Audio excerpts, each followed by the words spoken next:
তার মধ্যে 5 ওয়াক্ত নামাজ পড়ে, ভদ্রভাবে কথা বলে। সবাই বলে ওর মতন ভালো ছেলেই হয় না। দৌড়ে ওর গায়ে ধর, কি হলো, কেন হলো, কান্না করতেছে। ওরা বলতেছে যে এটা কেন হয়েছে, কেন, আমি কি করছি, অপরাধ কি আমার? যে ছেলে জিম করে নাই, মানে শুকনা ছিল, সে জিমে ঢুকলো। হ্যাঁ, আলাদা ভাষা ছিল। হ্যাঁ, আসলে ওর গল্প শুনে ওকে কি অ্যাডভাইস করবো বা আমি কি বলবো আমি বুঝতে পারছি না। তবে একটা কথা বলি, ভুল মানুষে ভালোবাসা এটা অনেক বড় একটা ভুল। আপনি বলছেন না আপনার কথা অনুযায়ী সে ভুল মানুষ আপনার জীবনে, তারপর আপনি তাকে লাভ কেন করবেন? হ্যাঁ, আপনার মন হয়তো কথা শুনবে না, আপনার মন হয়তো বারবারই চাইবে যে না এই মানুষটার কাছেই আমাকে যাইতে হবে, কিন্তু ওই মনটাকে বোঝানো মানুষ হিসেবে আমাদের দায়িত্ব। And this is a very tough job. আমি আপনাকে বলি এটা খুবই কঠিন, কারণ এই প্রেম, এই ইমোশন কোনো যুক্তি মানে না। নাম কি আপনার? আমার নাম জেসমিন আক্তার মিম। মিমের বয়স কত? আমার বয়স 25। 25 বছর। জন্ম জেলা? কুমিল্লা, চান্দিনা। এখন থাকেন কি ঢাকাতে? বর্তমানে হ্যাঁ, ঢাকায় আছে। বলেন মিম। আমার আব্বুর প্রথম পক্ষ ছিলেন, দ্বিতীয় পক্ষ হলো আমার আম্মু। ওকে। দ্বিতীয় পক্ষের সন্তান শুধু আমি। আমার জীবনটা ছিল টানাটানি, কখনো বাবার সাথে কখনো মায়ের মায়ের সাথে? সাথে। হ্যাঁ, তো এক সময় আমার আব্বু মারা যায় এবং কি আমার আব্বুর সাথে আমার আম্মুর ডিভোর্সও হয়ে যায়। আপনার বাবা মারা যাওয়ার আগে আপনার মায়ের ডিভোর্স হয়ে গেছে। Divorce হয়ে সো যায়। তো বাবা মারা যাওয়ার পর কার সঙ্গে থাকলেন? বাবা মারা যাওয়ার পরে আমি আম্মুর সাথে থাকা শুরু করি। আব্বু মারা যাওয়ার কিছুদিন আগে, প্রায় ধরেন মাসখানেক আগে, আমার আম্মু তখন কি করে একটা বিয়ে করে ফেলে। তো কিন্তু আমার আম্মুর তখন মোটামুটি ভালো টাকা ছিল, শাড়ি কাপড় বলেন এগুলো ইন্ডিয়ান থেকে ডাইরেক্ট নিয়ে এসে নামাতো। সে একটা পুরুষের মতনই কাজ করতো। মানে আমি ওই লোকটাকে কখনো বাবা হিসাবে গ্রহণ করিনি, আমি কিন্তু বরাবরই তাকে মামা ডাকি। ওই লোকটা কিন্তু আগে বিয়ে হয়নি, আমার আম্মু তার ফার্স্ট ওয়াইফ ছিল। এক সময় পরে দেখা যাচ্ছে যে আমার আম্মু, মানে ওই ভাই, ওই আঙ্কেলটা, মানে মামাটা আর কি, এক এক দিকে মেয়েদের সাথে উল্টাপাল্টা করে। আমার আম্মুর তখন মাথায় কাজ করতেছিল না, হঠাৎ করে সে, মানে আমাদের যে জমি জমা আছে না, সব আমার আপন খালামণির কাছে বিক্রি করে দিছে। বিক্রি করে সে ঢাকা চলে আসে আপনাকে নিয়ে? হ্যাঁ, আমাকে নিয়ে, এবং কেউ নাও ছিল সেখানে। আবার আমার একটা ছোট ভাই হয়। যখন আমি মোটামুটি বুঝি, 14 বছর চলে, কখনো মাদ্রাসায় পড়ছি, কখনো স্কুলে পড়ছি। পড়ানোর জন্য মানে আমার চাইতে আমার আম্মুর চেষ্টা ছিল। আবার স্কুলে ভর্তি হলাম, গার্লস স্কুলে পড়তাম আর কি, সেখানে একটা ক্লাসমেট ছিল। হ্যাঁ। তো ওর সাথে আমি পড়তাম। ওর মামা স্কুল থেকে নাও আসা করার জন্য আর কি আসতো, তো উনা আমাকে দেখে। ক্লাস 6 এর ঘটনা? হ্যাঁ, এটা 6 এর ঘটনা। ওকে। কোথায় যাচ্ছি, কোথায় থাকতেছি, আমার ব্যাকগ্রাউন্ড কি, সবকিছু জানে, কিন্তু ওনার সম্বন্ধে আমি কিছু জানতাম না।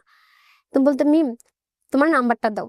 পরে আমার আম্মুর নাম্বার দেই, দেওয়ার পরে আমি ও নাম্বারটা নেই। ওনা ফোন দিলে বলতো, তোমার ভয়েসে না, আমার তোমার ভয়েস শুনে মনে হচ্ছে তুমি অনেক সুন্দর গান জানো, একটা গান বলো মিম, এরকম বলতাম। পরে আমি গান করতাম, মানে গান গাইতাম। গাইতে গাইতে এক সময় মানে কথা বলতে বলতে প্রায় 3-4 মাস হয়ে যায়। আম্মুর ফোনে হ্যাঁ। কখন? আম্মু বুঝতো না? না, আম্মু জানতো না। বলতে বলতে এরকম ধরেন প্রায় 1 বছরের কাছাকাছি, ধরেন একটু কম হবে, কখনো টাচ ফোন ইউজ করিনি, এই ছেলে আমাকে দিছে। ক্লাস 6 এ থাকা অবস্থায়? হ্যাঁ, 6 এ, আপনার মা জিজ্ঞেস 1 করেনি ফোন বছরের মধ্যে। ফোন কোথায় পাইলি? হ্যাঁ, জিজ্ঞাসা করেছে। আপনি কি আনসার দিয়েছেন? আমি বলছিলাম কি, আমাকে দিছে কে, একটা ছেলে দিছে, কেন নিশ্চয়, কি সম্পর্ক? আপনি সত্য কথাটাই বলছেন? হ্যাঁ, আমার আম্মুরও কথা হয়েছে কি, যে এখন এগুলা কথাবার্তা বলিস না, ওর ফোন নিছে, ও দিয়া দিস। ও কিন্তু তখন ইন্টার সেকেন্ড ইয়ারে পড়ে। আপনি তখন ক্লাস 6 এ? হ্যাঁ, পরে আমাকে বললো যে আমি তোমারে বিয়ে করব। মানে আমার তখন মন হাস্যকর লাগলো, কিসের বিয়ে করবে, মানে এগুলো কি বলে, আজব। অবহেলা করা শুরু করলো, মানে ভাল লাগে না, আর কথা বলবো না এরকম। পরে না আমার বাসার সামনে এসে এসে দাঁড়ায় থাকতো। তখন আমি দেখা যায় উল্টা পাল্টা অনেক কথাই বলতাম, বলার পরে ও কান্না করতো। পরে এক সময় আমার আম্মুর কানে গেছে, আমার আম্মু কথা হইলো কি, তুই কথা বললি কেন, আর যদি না হয় তোর ফোন নিলে কেন? তা আমি ওখানে ফোন ব্যাক দিয়ে দিব। পরে আমার আম্মু বুঝাইছে, পরে আমি রাজি হয়ে গেছি। আমার আম্মুর কথা হয়েছে কি, আমি আর একটু বড় হই, বিয়ে হয়ে যাক, এঙ্গেজ করে ফেলবো না, যদি তোমার ফ্যামিলি রাজি হয় তাইলে আমরা দিব, সমস্যা নেই। মানে আপনার মা কথা বলছে? হ্যাঁ, আমার মার সাথে কথা হয়েছে ফোনে। ভাই কিছুদিন পরে জানতে পারি কি জানেন, তার নিকাতন বাড়ি আছে। ছেলে আমাকে কিন্তু এগুলো বলেনি, ও বলছে কি জানেন, ও ভাড়া থাকে। তাহলে ও আমার সাথে এই বিষয়টা মিথ্যা বলছে। কি মানে করা যায়? বড় লোকের কাছে আপনার আমি করব না, আমার আম্মু বাদ আমি করব না। গুলশান নিকেতনে বাড়ি এই ছিল? Gulshan Niketan. Also very interesting. হ্যাঁ, পরে সেলফ রেসপেক্ট, মানে আত্মোপলব্ধি। আমার স্ট্যাটাস এটা, সো আমি বড় লোকের একটা ছেলেকে যদি বিয়ে করি আমাদের সাথে ম্যাচ হবে কিনা, এটা হচ্ছে বিষয়। তো আমার আম্মুর কথা, সেখানে তোর পড়াশোনা শেষ হয়ে যেতেছে, স্কুল তো যাওয়া সম্ভব না। আমার আম্মু তাড়াতাড়ি করে বললো কি, এক কাম করি, তুমি এক কাজ করো, ওর মামার বাসায় পাঠাই। ওর মামার বাসার থেকে যত টাকা খরচ লাগে, আমার যদি সামর্থ্য না থাকে, বিয়ের যত খরচ আছে আমি ওখান থেকে গ্রহণ করবো, সব দিব। ওখানে ভালো পরিবেশ, আমার মামার সবকিছু আছে, ওখান থেকে বিয়ে দিব। ঠিক আছে, আমিও চলে গেলাম। মামার মেয়ে আছে, ও মাজার রোডে থাকে, ওখানে আমি গেলাম। ওখানে আমার মামা বলছে আমাকে স্কুলে ভর্তি করে দিবে, দেওয়ার পরে আমি ওখানে পড়াশোনা করব। ওই ছেলের সাথেও কথা বলছে আমার মামারা, বলছে হ্যাঁ অপেক্ষা করো দিব। আমি তো ওকে পছন্দই করি না, বিরক্ত ফিল। ও ফোন দিলে আমি সব সিম টিম অফ করে ফেললাম। আমাকে ফোন দিয়েছে বললাম না, আমি ফোনটা কিন্তু ব্যাগ দিতে চাইছি, বুঝছেন, ও নেয় নি। না নিলে তো আমি এটা ফেলে দিতে পারি না, তখন ওই ক্ষেত্রে আমার কাছে ছিল। কারণ ওই তখন আমি তার সাথে কথা বলতাম। আমার মামার মেয়ের বাসায় যে আমি যেখানে যে উঠছি আর কি, যেখানে মানে থাকা পড়াশোনা করবো, হ্যাঁ, পরে আমার ব্যাটারির তো সমস্যা হয়, ব্যাটারি চেঞ্জ করতে যাই, মানে এগুলো নিয়ে ওই দোকানে ওই ছেলেটা কাজ শিখতো, ঠিক আছে। পরে কি আপনার বাসার পাশে কোনো দোকান?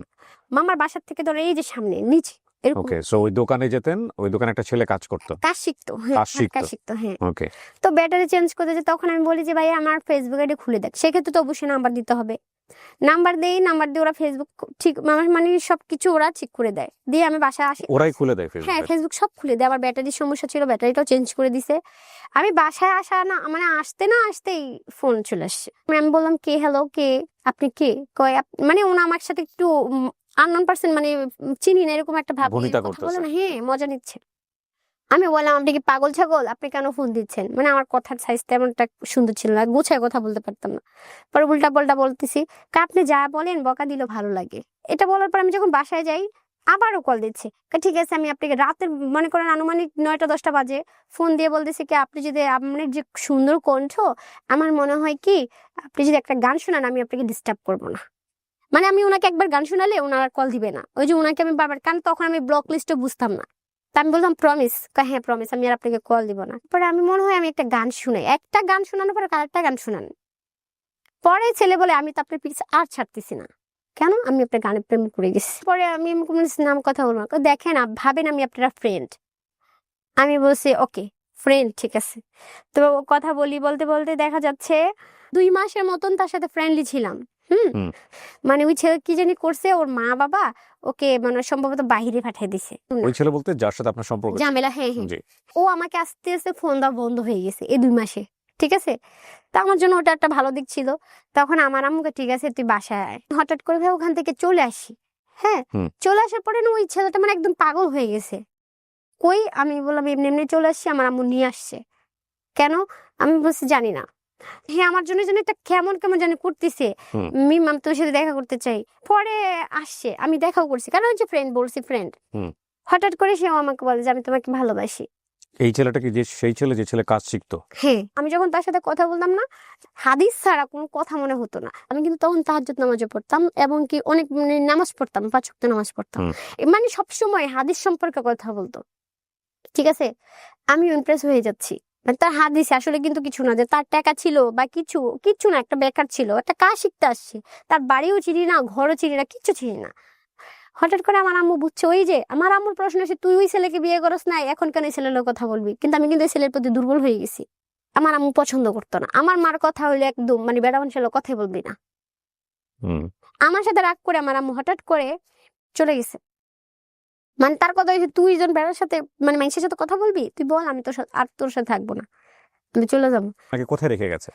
এই মামার বাসা ছিলাম না, আপন আমার মামা? মামা, আপুর মামা, হ্যাঁ। ওদের কাছে রেখে গেছে? হ্যাঁ, আমারও জিদ চলে আসছে যে কেমন মা, সেভাবে চলে যাবে কেন? কিন্তু আমি ওর পিঠ ছাড়িনি।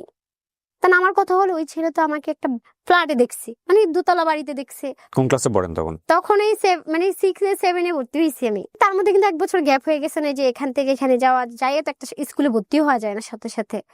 ছেলের সাথে কিন্তু প্রায় 6-7 মাসের মতো কথা বলছি। আমারে বলতেছে কি মিম তোমার সাথে আমি আর দেখা করবো। তার আমি বলছি শুনেন, আপনি যে আমার সাথে রিলেশন করতে চান, তখন আমার মায়ের স্টোরি সব বললাম, মানে সবকিছু ভেঙে বলছি, এবং আমি কোথায় থাকি, কোন পরিবেশে থাকি, আমি সব দেখাইছি। তাও শুনে কিন্তু সে আমার সাথে রিলেশনে জড়াইছে।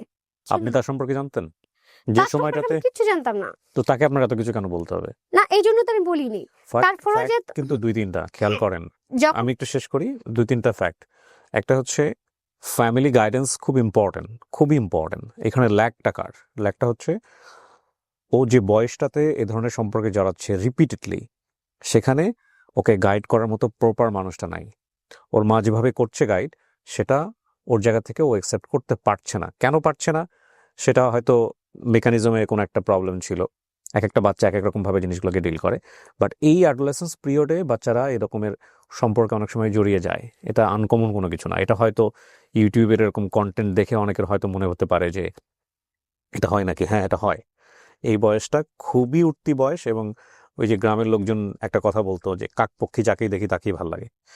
তো কিন্তু এইখানে একটা প্রপার গাইডেন্স, অতিরিক্ত শাসনও করা যাবে না, এবং একই সাথে এখানে বাবার যে অভাবটা সেটা কিন্তু এই গল্পের মধ্যে আছে। গল্পটা কোথায় দাঁড়াবে আমি জানি না, একটু শুনতে থাকি। মাঝখানে আমি সরে দিতেও চাইছিলাম, কারণ আমার আম্মুটা পছন্দ করতেছে না। হুম। সে আমাকে বলতো কি, তুমি যদি আমার জীবনে সরে যাও আমি মরে যাবো, এটা করবো সেটা করবো। এরপর আমি এমনও মিথ্যা বলছি আমার আম্মু না আমাকে বিয়ে দিচ্ছে, হুম। তুমি আমার ভুলে যাও। এরপরে বলতেছে কি, যে তোমার বিয়ে করবে আমি তাকে এটা করবো সেটা করবো, তোমার মেরে ফেলবো, মানে এই টাইপের কথা বলতেছে। হ্যাঁ, এগুলো দেখে দেখে না, সে তো আমার প্রতি খুব দুর্বল, আমিও তার প্রতি দুর্বল। পরে আমি তার সাথে কথা বলতেছি, বাবার বাসায় থাকতেছি, থাকতে থাকতে তখন তার সাথে সে কিন্তু মাঝে মাঝে ওই আমাদের যে এলাকা আছে না, মানে আশেপাশে আসতো, এসে দেখা করে চলে যেত, মানে তার সাথে মানে দূরে কোথাও আমি যাইনি। মামি পরে বলছে কি, দেখি ওই ছেলেকে আমারও দেখার আছে। আমারও কথা হলো ঠিক আছে, সে আমার স্থানটা দেখুক, দেখো পছন্দ না হলে চলে যাবে, না হলে না। পরে আমরা কি করলাম, আমার ওই মামির বাসায়, হ্যাঁ আমার একটা ভাবি আছে, ওনার রুমে আনলো। ওনার রুমে আনার পরে একটা মানুষ আপ্যায়ন যেভাবে করা লাগে আর কি, সেভাবে আপ্যায়ন করলো তাকে। ফ্যামিলি, পরিবেশ সবকিছুই দেখছে। দেখার পরে সে চলে গেছে। যাওয়ার পরে সে আমার সাথে তাও ঠিক মতো সুন্দরভাবে কথা বলতেছে। বলার পরে আমারে বলতেছে কি, মিম তোমার আম্মুরে বল আমি তোমার বিয়ে করবো। ও কি করে তখন? তখনও বেকার, কাজই শিখে। বয়স কত? ইন্টার কমপ্লিট করে ফেলছে, বিয়ে ভর্তিছে কিন্তু পড়ে নেই। আর আপনি তখন ক্লাস 7-এ পড়েন? 7-এ, হ্যাঁ। বিয়ের প্রস্তাব দিয়েছে, হ্যাঁ, তারপর? দেখে মনে হবে এর মতন ছেলে আর পৃথিবীতে একটাও নেই। হ্যাঁ, আমার মামা মামি যে দেখছে সবাই পছন্দ করে ফেলছে, হ্যাঁ, ভদ্রতা দেখে। তো আমার আম্মুরা এসব বলছে, না ছেলেটা অনেক ভালো হবে, আপা রাজি হয়ে যান। আমার আম্মুরও কান বলতো ঠিক আছে দেখি। আমার আম্মুর মোট কথা হয়েছে যে আমাকে বিয়ে দিতে পারলেই বাঁচে। আমার আম্মু দেখলো, দেখার পরে আমার আম্মু বলছে, বুঝলাম তুমি আমার মেয়ের ভালোবাসা, বিয়ে করবা, ঠিক আছে বিয়ে দিব, কিন্তু তোমার আম্মু কোথায়, তোমার বাবা মাকে নিয়ে এসো। ওই বিষয়টা আসলে বলে কি, আন্টি আমার বাবা মাকে আমি রাজি করাবো। আয়া করছে, আপনি একবার বিয়ে করাই দেন, বিয়ে করে ফেললে তো মাইনা না মাইনা কই যাবো। আমার আম্মা কইছে যে না আমি এভাবে বিয়ে করাবো না, গার্জেন ছাড়া কোনো বিয়ে হইব না। তাই আমার আম্মা কইছে যে তুমি তো বিয়ে করবা, বিয়ের খরচ তো না হইলো মিনিমাম 5-10 হাজার টাকা আছে, তুমি কই পাইবা, তুমি তো কাজও করো না। কাছে আমি 5,000 টাকা ম্যানেজ করে দিব। আমার আম্মু কি করছে, 5,000 টাকা নিয়ে গেছে ওর থেকে। আমার আম্মার বিয়ে পড়ে নেই, ওর ফ্যামিলির কথা বলছে, বলছে তাহলে ফোনে কথা বলাও, সেটাও পারবে না। তা আম্মু কাছে তাহলে ঠিক আছে যাও। আমার আম্মু টাকাও দেয় না, ওটা দেন। আমার আম্মু কাছে হে ফোন দিলে ফোন ধরবি না, হে খারাপ ভাববে, আস্তে আস্তে শেষ হয়ে যাবে, শেষ। দুজনের সাথে যোগাযোগ ঠিকই আছে। আমাকে হঠাৎ করে একদিন বলতেছে জন্ম নিবন্ধন লাগবে। আমার বয়স কত, আসলে জন্ম নিবন্ধন বয়স আমার মাত্র তখন 14 বছর চলে। আমার জন্ম নিবন্ধন নিল প্রায় ধরেন না হলে মানে 18-19 বছর তখনই দিয়ে রাখছে, মানে অনেক ডাবল বয়স বাড়ানো। পরে মানে কাগজে সব বাড়ানোর পর আমাকে ফোন দিল, তুমি আইসো অমুক দিন। তাহলে হালকা হালকা বৃষ্টি পড়তেছে, আমি গেছি। আমাকে একটা কাজু পিস ঢুকালে বলতেছে কি, কেটা চিনো? আমাকে না, কেটা কাজু পিস। আমি কি এখানে কি করবেন? বিয়ে করবো। আমাকে না, এভাবে কিভাবে বিয়ে হয়? তুমি যদি এখন না করো তাহলে হেরা ভাববে আমি তোকে জোর করে আনছি, তাহলে আমাকে পুলিশে দিয়ে ফেলবে। ভাই এই কথাটা ও সত্যি বলছে। বলার পরে আমি তো তার প্রতি এমনি দুর্বল, এর মধ্যে আবার পুলিশের কথা বলছে, আমার ভিতরে ভয় ঢুকছে। আর আমি তো চাই না তাকে ধরে নিয়ে যাক। পরে আমিও কি করলাম, রাজি হলাম। হওয়ার পরে ওখানে এসে দেনমোহর মানে কাবিন টাবিন করলো। ওই হুজুরও কিন্তু আমাকে দেখে প্রথম বলছে, বাচ্চা একটা মেয়ে, এটা কিভাবে? সমস্যা নেই, করেন। মানে ও এমন একটা ছেলে ছিল যেখানে যাইতো না ও ফ্রেন্ডলি হয়ে যেত, সবাই জানে যে ওর মতন ছেলে হয় না। সাক্ষী ছিল ওখানে? সাক্ষী ওর সব বাইরের লোক, মানে নিজের লোক কেউ ছিল না। আপনার পক্ষ থেকে কেউ ছিল না? কেউ ছিল না। পরে বিয়ে হয়েছে। আপনি ক্লাস 7-এ পড়েন তখন? হ্যাঁ হ্যাঁ, ওর বয়স কত হতে পারে? 12 থেকে 14 বছর সর্বোচ্চ? 14 বছরের, হ্যাঁ 14 একটু বেশি বা 1-2 মাসের এদিক ওদিক হবে। পরে আমার আম্মুকে ফোন দিছে, যে ছেলেটাকে আপনি বিয়ে করছেন সে আপনার মাকে ফোন দিয়েছে? ওই কাজেই দিছে।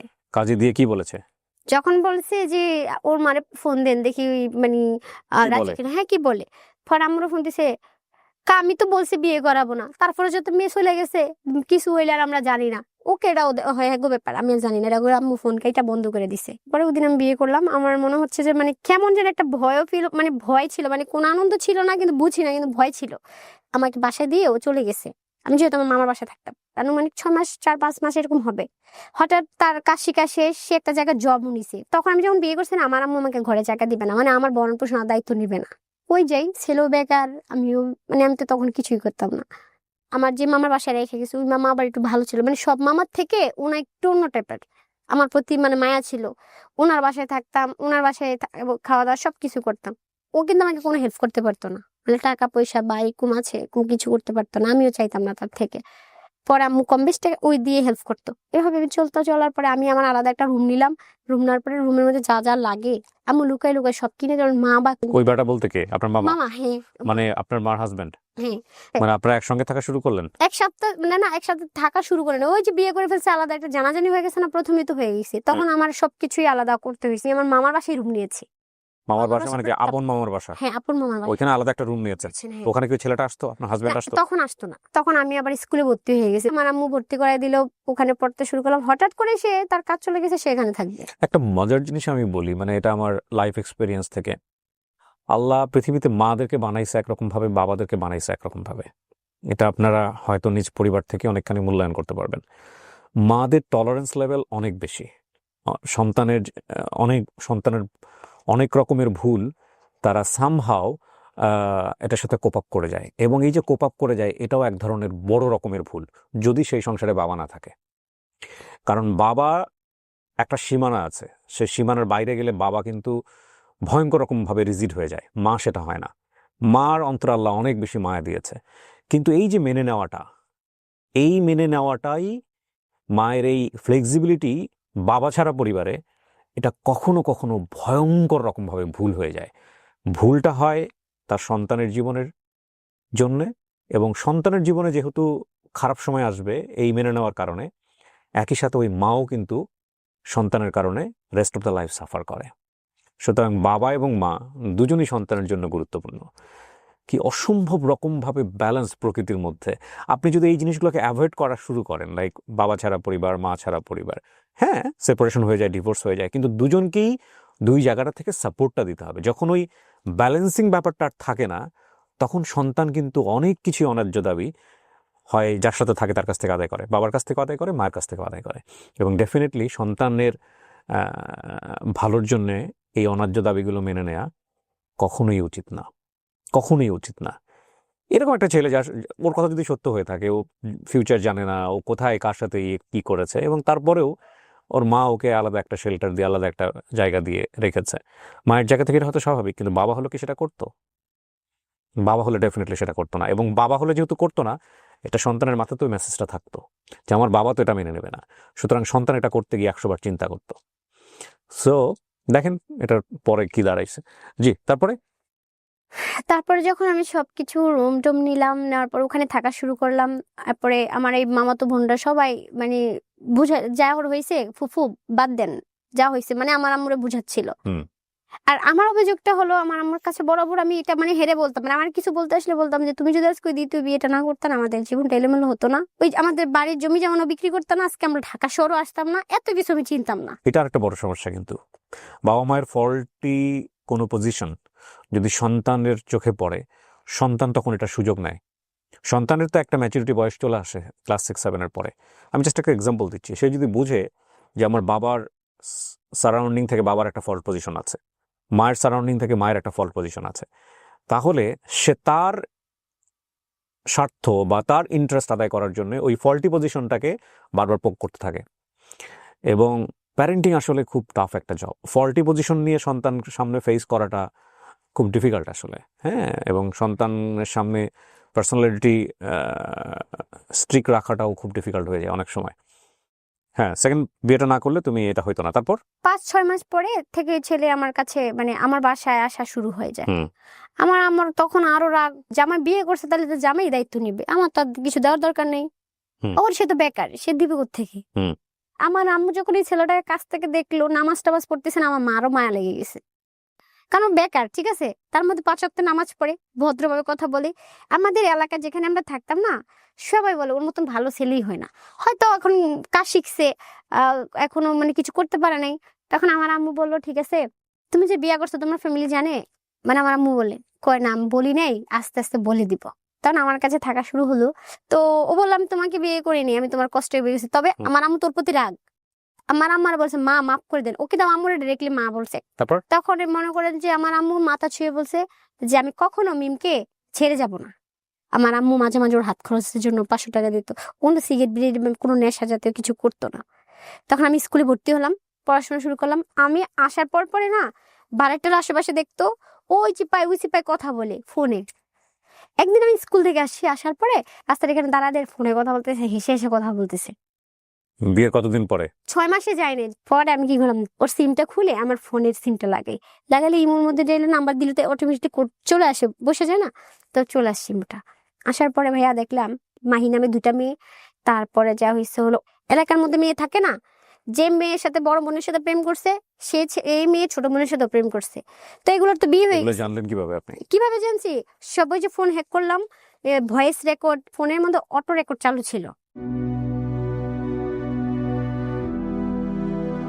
এই জায়গাটা আমি বহুবার আমার বিভিন্ন অনুষ্ঠানে দেখিয়েছি। তো আপনি এগুলো পেয়েছেন? হ্যাঁ, তারপরে? হ্যাঁ, পাওয়ার পরে আমি যখন রেকর্ড গুলো দেখি, আমি প্রমাণগুলো নিই। নেওয়ার পরে তখন আমার মাথায় ঢুকছে যে এবার থেকে বিয়ের কথা বলে দিব, আমি আর চুপ থাকবো না। কিন্তু এগুলো তো ওর অতীত, এগুলো নিয়ে আপনি কেন না, টানাচ্ছেন?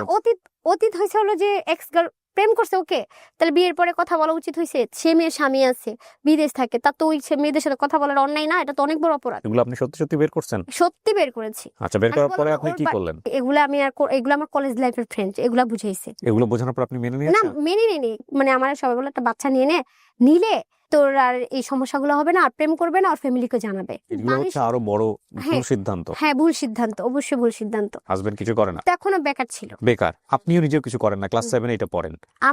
আমর দিয়ে চলতেছি। এখন কথা হলো সে ধরা খাইছে, ছেড়ে দিলে কি সমাধান? আমার তো তাহলে তো আমিও তো ডিভোর্সি হয়ে গেলাম। আমার আম্মুরও কথা হয়েছে কি যে কি গমো জানি না, তোর ব্যাপার। যখন বেবিটা হয় আমার সাথে এমন একটা সিক্রেট করলো, করার পর সে রাখবে না, ব্যাস এটা হের বাচ্চা না, এটা না। ওর আবার হ্যাক করি, ছবি তুলে ওই ওর ফ্রেন্ডরা যারা আছে না, সবাইকে ছবি দেওয়া শুরু করে দিই। আর ও মনে করেন সবগুলো দেখে, আর আমার কাছে অনেক প্রমাণ আসে। ওই এর সাথে কথা বলে, আবারও টান দেয়, আবারও দেখি সেম ওই মেয়েদের সাথে কথা বলে। আপনি প্রথম ছেলেটা থেকে স্মার্টলি বের হয়ে আসছিলেন, এর থেকে বের হয়ে যান না কেন? না, আমি আসলে বুঝিনি। আপনি আসলে বুঝেন নাই। আর সত্যি বলতে যে বললাম না, 5 ওয়াক্ত নামাজ পড়ে। আমি ছোট থেকে একটা জিনিস বিশেষ করে, যারা নামাজ পড়ে না তাদের মন দিল ভালো থাকে, ঠকারও চিন্তা ভাবনা থাকে না। তো ওটাই আমি বিশেষ করছি, আসলে আর কিছু না। যে বা টাকা বা সুন্দর, আমি যখন রিলেশন করছি না ভাইয়া, বিশ্বাস করেন আমি তার চেহারার দিকে তাকাইনি। 5 ওয়াক্ত নামাজ মানুষ পড়ে, মানুষ ভুল করে। হ্যাঁ, ভুল বলে তবে আমরা মানুষকে তো কোনো না কোনো আচরণ দিয়েই জাজ করি। মানুষের ভেতরে আমি জানি আমার অন্তর কেমন, আমি তো জানবো না আরেকজন মানুষ তার অন্তরের কি আছে। সুতরাং তার বাহ্যিক অ্যাক্টিভিটি দিয়ে থেকে তো আমাদের তার জাজ করা উচিত না। তারপরেও একটা কথা হচ্ছে, তার বাহ্যিক অ্যাক্টিভিটি তো তার পার্সোনালিটি, তার অ্যাটিটিউড। সো একটা ভালো কাজ করছে সে, সেটা থেকে আপনি জাজ করছেন, সেটাতে ভুল কিছু নাই। কিন্তু তার মানে এই না যে এইটাই শুধুমাত্র জাজ করার জন্য এনাফ। আর তার চেয়ে বড় কথা হচ্ছে, তাকে জাজ করতে যাবেন কেন? আপনি নিজে কি ঠিক করছেন? আপনি একটা ছেলের বাড়ি ঘর কোথায় জানেন না, সেই ছেলে একটা বেকার, ভুল, এটা আমি স্বীকার আপনি করি। গিয়া তাকে বিয়ে করে ফেললেন। একটা বেকার ছেলেকে, আর এখানে দেখেন ওনার বয়সটাও কিন্তু খুব ইম্পর্টেন্ট। আমি বড় বলছি 14 বছর বয়সে জাজমেন্টে যাওয়াটা খুব মুশকিল। তবে এই ভুলগুলো আমাদের সমাজে অহরহ করে মেয়েরা, ছেলেরাও করে। ইমোশনাল ফুল যেটাকে আমি বলি, হ্যাঁ, আবেগী বোকামো। এবং এই বোকামো এগুলা এই বিয়ের ব্যাপার বলেন, ক্যারিয়ারের ব্যাপার বলেন, এডুকেশনের ব্যাপার বলেন, এগুলোতে একবার চির ধরে গেলে সেই চিরটা থেকে বের হয়ে আসা খুব কঠিন, খুবই কঠিন, ভয়ঙ্কর কঠিন। ওই মেয়েগুলোকে আপনার পারিবারিক বিষয় জানায় আপনার লাভটা কি হবে? না, ওদেরকে আমি পারিবারিক বিষয় জানাতে চাচ্ছি না, আমি ওর আপনি বিষয়ে জানাচ্ছেন জানাতে তো চাচ্ছি। যে ও আপনি তা কাবিনের ছবি পাঠাচ্ছেন না? হ্যাঁ, তো এই কাবিনের ছবি পাঠালে ওই কারণ ও তান মেরে সে যে সম্পর্কগুলো করতেছে, হুম এরা তো আর জানে না যে সে মেরে, সে আমাকে ছাড়বে না, কিন্তু আবার ওদের সাথে কথা বলতেছি, ধরা খেলে ফ্রেন্ড। এই যে কাজটা করছেন আপনি, এটাতে কোনো রেজাল্ট আসে? এটা রেজাল্ট একটা আসছে, ওই যে আমি তার ফ্যামিলিকে জানাইছি। তার ফ্যামিলিকে এক পর্যায়ে জানাইছেন? হ্যাঁ, জানাইছি, কিন্তু ওরা বিশ্বাস করেনি। বিয়ের কাগজ দিছি, তাও বিশ্বাস করেনি। এই যে ও কাজটা করেছে, যে ছোট বয়সে বিভিন্ন মেয়েদের কাছ থেকে তথ্য কালেক্ট করে মেয়েদের নাম্বারগুলো নিয়ে তাদেরকে হোয়াটসঅ্যাপে বিয়ের কাবিন নাম্বার ছবিটা পাঠানো, এইটা প্রথম কথা হচ্ছে যে এটা ওর একটা মানে ইম্যাচিউর মেন্টালিটির আসলে বহিঃপ্রকাশ। ঠিক আছে, হাজবেন্ড যদি এই ধরনের সম্পর্কে জড়িয়ে যায়, একটা প্রমাণ পেলে enough to cut this kind of relationship. জি, আপনার ফ্যামিলিকে জানালেন, তারপর? যখন ওর ফ্যামিলিকে জানায়, এ তো আইসে বাসার মধ্যে মায়ের টেপ দিয়ে মোবাইল ভেঙে ফেলছে। মানুষকে বুঝেছি কি জানেন, আরেকবারের সাথে কথা বলছে, আমি ধরছি, ফোন ভেঙে ফেলছি। তখন আমার কথা হলো যে আমি ধরা খাইছি, আমাকে সবাই সামনে মোবাইল শো দেখাবে। মামার বাসায় এগুলো করতেন, মামারা বিরক্ত? না, বিরক্ত হতো, মামারও তো আগে যেত, মারো কেন? ওই তখনই বলতো যে আমি পরকীয়া করছি, মানে অন্য ছেলের সাথে কথা বলছি। ফোন ভেঙলে তোমার ফোন শেষ না, 2 বছর পরে যাচ্ছে। হ্যাঁ, এই কাহিনীগুলো চলতেছে। কিন্তু প্রথম পক্ষের যে ভাইরা বললাম না, ওখানে ওনাদের ভাই আছে, ও ভাইয়েরও বলছে, যাওয়ার হয়েছে দেখ, অনেক ছেলেরা আছে, ভালো হয় না, এক কাজ কর, ওখান থেকে সরে আলে আমরা বাড়িতে দেখে বিয়ে দিব। 4 মাস হয়ে গেছে, সে বাচ্চা রাখবে না। আমি বলছি যে বাচ্চা না রাখলে আমি আসবো না, আমি কুমিল্লা চলে গেছি যাতে ও বাচ্চাটা নষ্ট না করতে পারে। আমাকে বলে কি, ঠিক আছে আমরা বাচ্চা রাখবো, তুমি ঢাকা আসো। আমাকে মিথ্যা কথা বলে নিয়ে আসে। আসার পরে সে এক পর্যায়ে বলে এই বাচ্চা তো আমার না, আমি রাখবো না, আমি পরিচয় দিব না, এটা দিব না, সেটা দিব না, তুমি যদি আমাকে পেতে চাও বাচ্চা নষ্ট করে ফেলো। এক কথা আমি ওর পায়ে ভিক্ষা চাইছি, বাচ্চাটা নষ্ট করে না, তুমি এক কাজ করো, শুধু পরিচয়টুকু দিও, তুমি ওরা দেখা লাগবো না, তুমি ওর পরিচয় দিতে পারো, তোমার বাড়ি তোমাকে নিতে হবে না, আমি এই টাইপের কথাগুলো বলছি। হ্যাঁ 4 মাস, প্রায় 4 মাস 10 দিন না কতদিন ছিল এরকম নষ্ট করে মারার পরে একটা হসপিটালও আমাকে বলছে যে ছেলে ভালো না, যে বাচ্চা নিজের সন্তানকে ফেলে দিতে তার চেয়ে থেকে জঘন্যতম ছেলে না, তুমি ছেলে থেকে সরে যাও। তো বেবিটা নষ্ট করলো, নষ্ট করার পর আমি খুব অসুস্থ ছিলাম। পরে হঠাৎ করে 20 দিন পর আমার গায়ে হাত তুলছে, তোলার পরে আমার মা এবার প্রচুর রাগ জানার পরে এই ছেলে এখান থেকে উইরাইতে পালায় চলে গেছে, এখান থেকে চলে গেছে ফার্ম গেটে চলে গেছে। তখন ফার্ম গেটে কাজ নিছে, কিন্তু বেকার ছিল না তখন, তার মাঝে কিন্তু কাজ নিছে। একজনের দোকান ছিল, সে পাশে মোবাইল সার্ভিসিং এর দোকান দিয়েছে, যেহেতু কাজ শিখছে, ওই 200 টাকা ইনকাম করলে 100 টাকা ওরে দেয়, আর 100 টাকা এরকম করে কন্ট্রাক্টে কাজ করতো। ওখান থেকে পালায় যায় কি করলো, আমাকে ডাইরেক্টলি যে সুপ্রিম কোর্ট না কি বলে ওখান থেকে ডিভোর্স দিয়ে দিল। ধরে ওরা কাছে ধর কি হলো, কেন হলো, কান্না করতেছে, ওরা বলতেছে যে এটা কেন হয়েছে, কেন আমি কি করছি, অপরাধ কি আমার। কয় তোমার আমার ফ্যামিলি মেনে নিবে না। মাইনে নেবে না ভালো কথা, তুমি তো আমাকে এভাবে ডিভোর্স দেওয়ার কোনো এটা তো কোনো কিছু দেখতেছি না, এটা ঠিক করো নাই। এমন জোরে ধাক্কাচ্ছে, আমাকে চিনে না সে। শুনতে শুনতে শুনি সে দোকান নিচ্ছে, ঠিক আছে, যে দোকানে কাজ করতো ওই দোকানটা ছেড়ে দিছে, অ্যাডভান্সের টাকা ও দিছে, দিয়ে ওই দোকান রেখে দিছে। আসলে আমি কিন্তু কিছুই জানতাম না, আমার সাথে থাকতো কিন্তু আমাকে কিছু বলতো না। হ্যাঁ ডিভোর্স দিছে, আপনি আইনের স্টেপ নেন, দেখেন কি করেন। ওই এলাকার মানুষ বললো, বলার পরে কিভাবে জানি ওই দোকানদার শুনছে যে ওনার ওই লোকটার সাথে একটা গ্যাঞ্জাম চলতেছে, একটা মেয়ের সাথে এই কাজগুলো শুনছে যে আমার সাথে যেটা করছে। আপনি নতুন দোকান নিছেন, আমার দোকানে এগুলো ঝামেলা চলবে না, আপনি ঝামেলা সমাধান করে তারপর আপনার দোকান খুলবেন। এদিক দিয়ে দেন, আমি যদি এখন আমার কাবিন তো আছে 2 লাখ টাকার, এখন আমি যদি মামলা দেই তাহলে 2 লাখ টাকা আমাকে দিতে হচ্ছে। ওদিক দিয়ে সে মার্কেটে দোকান নিছে, ওখানে আরো 1 লাখ টাকা পাবে। হ্যাঁ দোকানও খুলতে দিচ্ছে না, তাহলে সে একটা ঝামেলা পড়ে গেল। হঠাৎ করে ভাইয়া বলতেছে কি আমাকে মেনে নিতে, আবার বিয়ে করাবে। তারপরে হের ফ্যামিলি হঠাৎ করে আমাকে মাইনা, পরে নতুন করে আবার বিয়ে হলো। ডিভোর্সের কয়দিন পরে? 3 মাস কমপ্লিটলি হয়নি। তখন আমার হাজবেন্ড আমার সাথেই থাকতো, তারপরে হঠাৎ করে বলে কি আমার না এখান থেকে যাতায়াত, মহাখালী থেকে নাকি ফার্মগেট যাতায়াত করতে ওর কষ্ট হতো। হ্যাঁ কইছে আমি এখান থেকে যাতায়াত করতে পারবো না, আমি ওই জায়গায় থাকবো। মোবাইল সার্ভিসিং করতে মেয়েরা আসে, নাম্বার দিয়ে যায়, এই নাম্বারে ও চ্যাটিং প্রেম ভালোবাসা শুরু করে দেয়। আপনি তখন কোথায়? আমি তখন এই যে মহাখালীতে। আপনাকে রেখে সে ফার্ম গেটে থাকতো? হ্যাঁ ফার্ম গেটে থাকতো। যে ছেলে জিম করে নাই, শুকনো ছিল, সে জিমে ঢুকলো। হ্যাঁ আলাদা ভাষা ছিল। হ্যাঁ কিন্তু ভাই ওই যে কোনো অবহেলা ছিল না, ধরেন আমিও ঠিক ছিলাম, বাহিরের মেয়েরও ঠিক ছিল, আমি বুঝতে পারিনি যে সে পরে। আমি তো জানি মেয়েদের সাথে কথা বলাটা নেশা আছে। আসলে ওর গল্প শুনে ওকে কি অ্যাডভাইস করবো বা আমি কি বলবো আমি বুঝতে পারছি না। তবে একটা কথা বলি, মানে জীবনে যদি কোনোদিন এরকম সিচুয়েশন দেখেন যে অপর পক্ষ থেকে কোনো এক তার জায়গা থেকে এরকম মনে হচ্ছে it's a kind of race, say always এরকম করে বেড়াচ্ছে আর আপনি তার পিছিয়ে পিছিয়ে বিভিন্নভাবে তাকে আটকানোর চেষ্টা করতেছেন, এটা সম্পূর্ণ ভুল স্টেপ, ভয়ঙ্কর রকমভাবে ভুল স্টেপ। হ্যাঁ স্টেবল রিলেশনশিপে থেকে থাকেন, সেটা যদি বিবাহিত সম্পর্ক হয়, একবার তাকে আপনি বলতে পারেন যে তুমি এটা করছো, তুমি এটার জন্য সরি কিনা, তুমি এটা করছো, তুমি এটা বুঝে শুনে করছো কিনা, এটার জন্য তুমি অনুতপ্ত কিনা। যদি দেখেন যে না, মুখে বললেও অ্যাটিটিউড এরকম না, বা যদি দেখেন যে আলটিমেটলি সে এরকম না, সে এগুলোর মধ্যেই যাবে, দেন শেষ করে দেওয়াটা জরুরি। তারপর এভাবে তো চলতে যেতে প্রায় আমি একটা ইন্স্যুরেন্স কোম্পানিতে ট্রেনিং চলতেছিল নতুন অবস্থায়। তো যে আপনি কি করবেন, আমি কই দেখি। তখন আমি পড়াশোনা করছি, পাশাপাশি এটা করছি। তখন আমি পড়াশোনা করতে পারিনি বেশি, 8 9 পরীক্ষা দিয়ে আর পড়াশোনা শেষ, আর তোর পড়াশোনা ঢুকতেছে না মাথায় বাদ। ওকে তখন ও খরচ দিত টুকটাক, মন চাইলে দিত, না এলে না। ওই মার কাছে যেমন আমি একাই ছিলাম, তখন তারা আমার মার খাওয়াই তো সমস্যা হতো না, আমি আমার মার কাছে এসে থাকছি, রুম ভাড়াও লাগেনি, হ্যাঁ সব ফ্রি। হঠাৎ করে আমি ফোন টিপতে আমি লক খুলে দেখি কি ও আছে না একটা মেয়ের সাথে চ্যাটিং এ অনেক কথা বলছে, বাট খারাপ কথা না, রিলেশনের কথা, প্রেম ভালোবাসা এগুলাই। আমি তাকে বলছি এখনো এই নেশা, অসম্ভব, তাহলে আমি আর তোমার সাথে থাকবো না। যখন আমি দেখতেছি যে ও একাধিক সম্পর্কে জড়িয়ে গেছে না, তখন তো আমি ওর আশা ছেড়ে দিছিলাম, তখন আশ্বাস হারিয়ে ফেলছি। হারিয়ে তখন আমি গানের মধ্যে ওই যে নিজের ফেসবুক পেজ খুলে না, খালি ভয়েসে গান করে আমি ছাড়ি।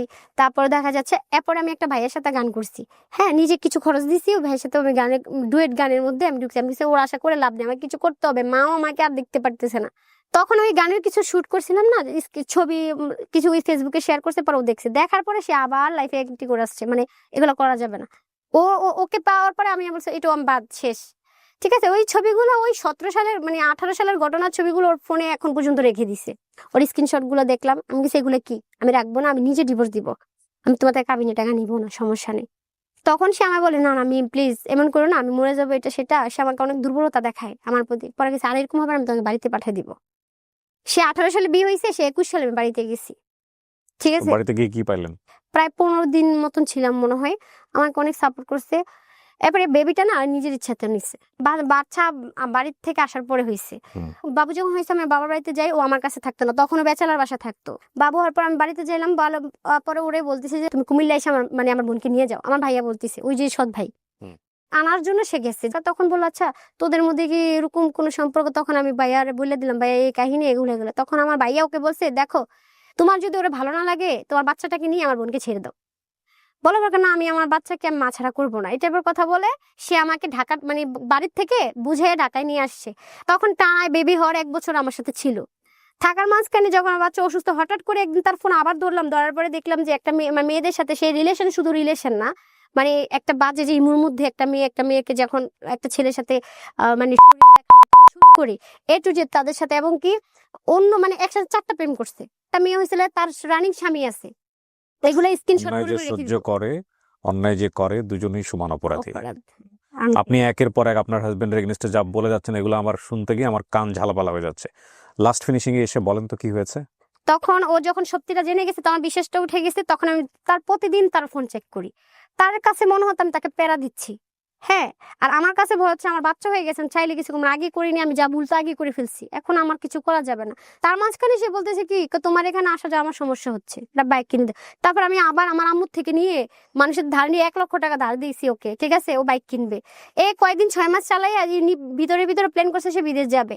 আমি জানি না হোয়াটসঅ্যাপে কাউকে দিছে যে স্ক্রিনশট ছবি থাকে না, হোয়াটসঅ্যাপ না জানি ইমোর মধ্যে আমি এই ছবিটা পাইছি। দেখানোর পর আমি এই পাসপোর্ট আরেকজনের ছবি দিছি, দরবার কাকে আপনার হাজবেন্ডের তো এখানে ভিসা লেগে আছে। পরে আমি বললাম যে বিদেশ যাইতেছোস, আমাকে কিছু বলছো? কে বিদেশ যেতেছে আন্তাজি কথা, আমি তো সব জায়গায় গেছি। তখন আমার বাবুর 1 বছর পূর্ণ হচ্ছে, এই বার্থডের মধ্যে। পরে বলতেছে তোমাকে সারপ্রাইজ দিব দেখে আমি বলিনি, তুমি আমার কিছু টাকা দিও ধার। তারপর টাকা যেটা দেওয়ার দিয়েছি, দেওয়ার পরে ও বলছে রোমানিয়া যাবে। চলে গেছে সে? হ্যাঁ হ্যাঁ চলে গেছে। আপনাকে নিয়ে গেছে এয়ারপোর্টে? এয়ারপোর্টে আমি নিজে নিয়ে দিয়ে আসছি। যাওয়ার পরে সে ভিডিও কলে আমার সাথে কথা বলে না। এখানে আমি খুব সমস্যা আছি। কি সমস্যা? আমি তো ভয় পাইছি যে ওরা নাকি দালালে আটকে রাখছে, বুঝছেন? কেন? আরো 2 লাখ টাকা দিলে তারপর রোমানিয়া পাঠাবে। তো না, আমিও তো ভয়ে কান্নাকাটি করতে করতে শেষ। তারপর আমি তার বাড়িতে গেছি।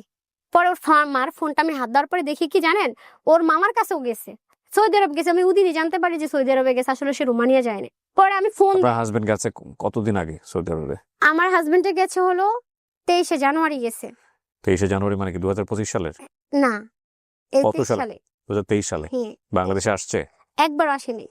এই 2 বছরে আপনাদের সম্পর্ক কি আছে না নাই? না, মানে সম্পর্ক শুধু ডিভোর্স হয়নি, এছাড়া নাই।